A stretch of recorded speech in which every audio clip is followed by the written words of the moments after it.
Agrigento non ce l'ha fatta, non sarà capitale italiana della cultura nel 2020. Parma ha avuto la meglio sulle altre candidate arrivate in finale. Eppure le speranze erano tante, ma la giuria di selezione presieduta da Stefano Baia Curioni e composta da 7 economisti, docenti di diritto amministrativo e storia dell'arte, ha preferito il progetto della città emiliana. I progetti che ci sono stati presentati in queste settimane, ha spiegato la Commissione, sono stati messaggi in bottiglie che hanno dato l'immagine del nostro paese in parte diversa da quella che siamo abituati a vedere. Ci hanno raccontato la storia di capacità, ha spiegato il Presidente della Commissione, delle nostre comunità. Se esiste un tratto comune a molte delle città che si sono presentate è la tenuta civile del desiderio di riscatto davanti a grandi difficoltà. Abbiamo ascoltato progetti pieni di volontà di riscattare le violenze operate sul territorio e su paesaggi naturali e storici fra i più straordinari nel mondo come quello di Agrigento. La Commissione ha anche evidenziato per tutte le candidate la capacità di fare alleanza con le regioni d'appartenenza e fra pubblico e privato. Ad Agrigento è stata riconosciuta, come ad altre candidate, anche la creatività di produzione culturale per rilanciare l'attività nei confronti dei visitatori.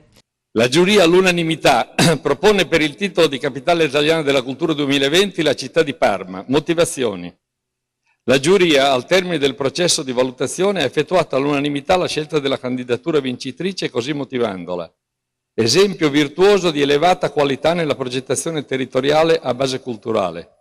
I suoi punti di forza, rappresentati in particolare dalla capacità di attivare e coordinare un sistema estremamente complesso di soggetti, allargato su base territoriale estesa.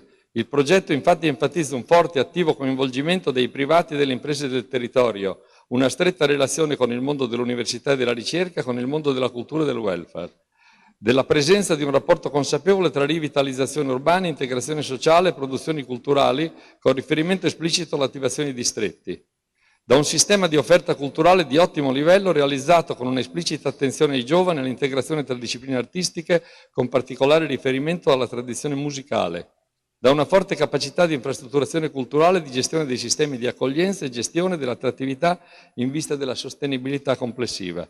Il progetto è quello proposto dalla città di Parma, pertanto la giuria propone al ministro Franceschini di proclamare Parma città capitale italiana della cultura 2020.